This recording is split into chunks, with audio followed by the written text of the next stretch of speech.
there seems to be a story trending at least once a month about someone admitting they've been claiming an identity that doesn't match their birth certificate. I'm sure you've seen the Hilaria Baldwin headlines lately. So today, we wanted to actually explore the why behind these viral stories. Passing is not new.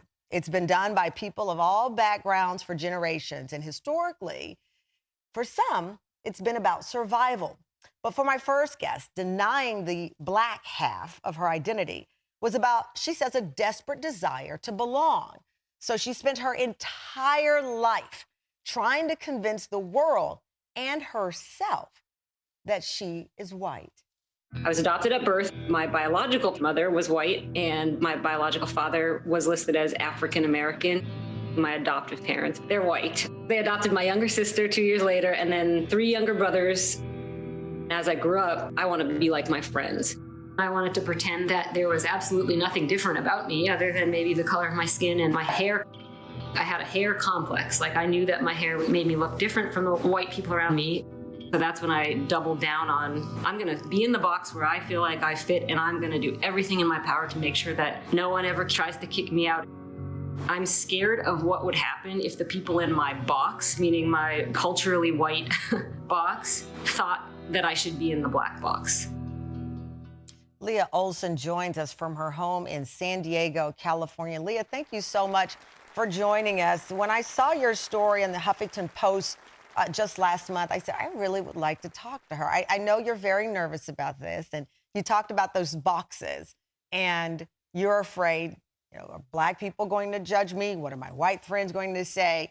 And this is a journey, though, a lifetime of believing you had to consider yourself white to be, I think your quote was, to be cute, beautiful, sexy, professional, and successful, that those were the components that equaled living as a white woman.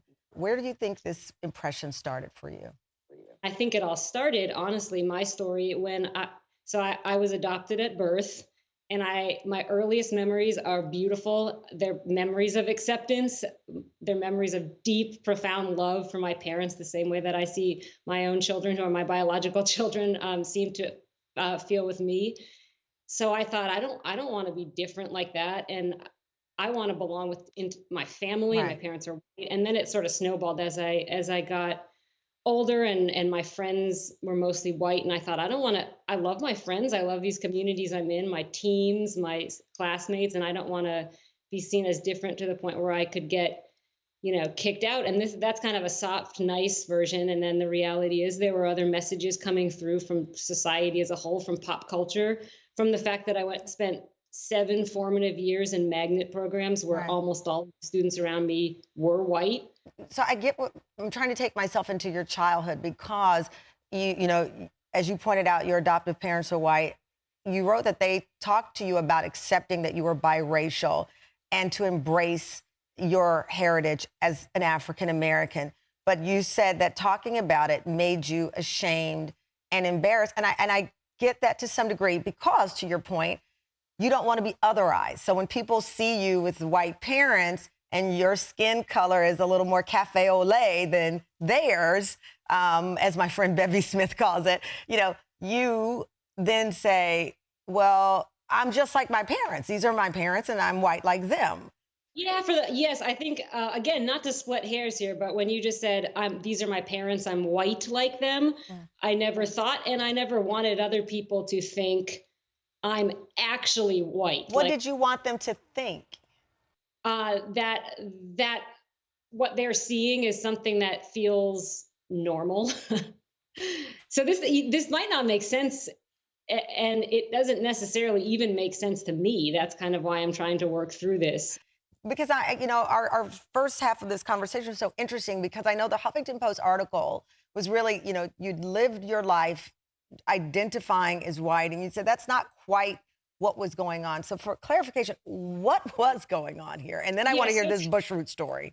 I spent 35 years trying to convince the world around me that I'm not, I fit in with you guys, and I'm not someone that you can treat as a joke. So when you say trying to fit in with you guys, you're referencing your world, which was largely people who are white, and you were trying to fit in with them.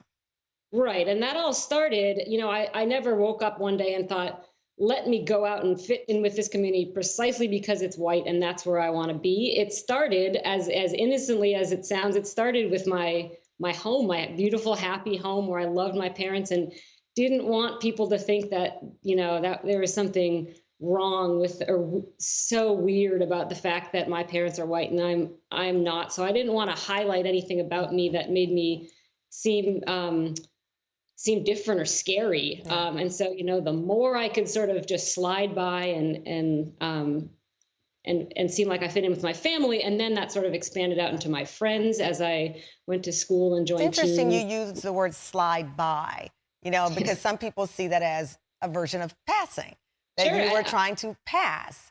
And I'm trying to get to understand, what did you feel you were trying to pass as? And I was so struck again by that quote that you said, to be considered cute or attractive or successful, it had to come with, in some ways, your word, sliding by.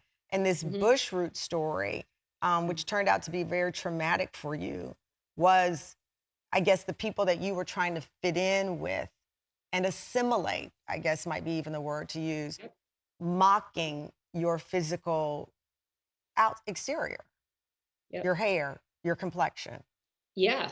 But the reason it was really so traumatic was because it was sort of like one of my big nightmares coming to life. Here, when I went to Syracuse and met friends, I didn't feel like I was doing anything different than I had always done.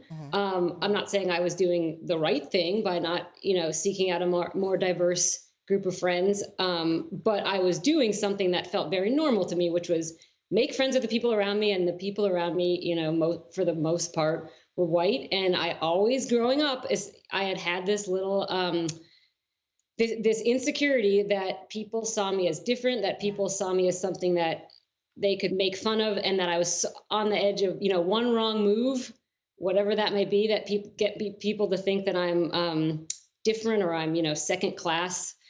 One wrong move and I'm out. And then that sort of happened at Syracuse in a pretty dramatic way. So at this point in your life of fluidity, how do you see yourself?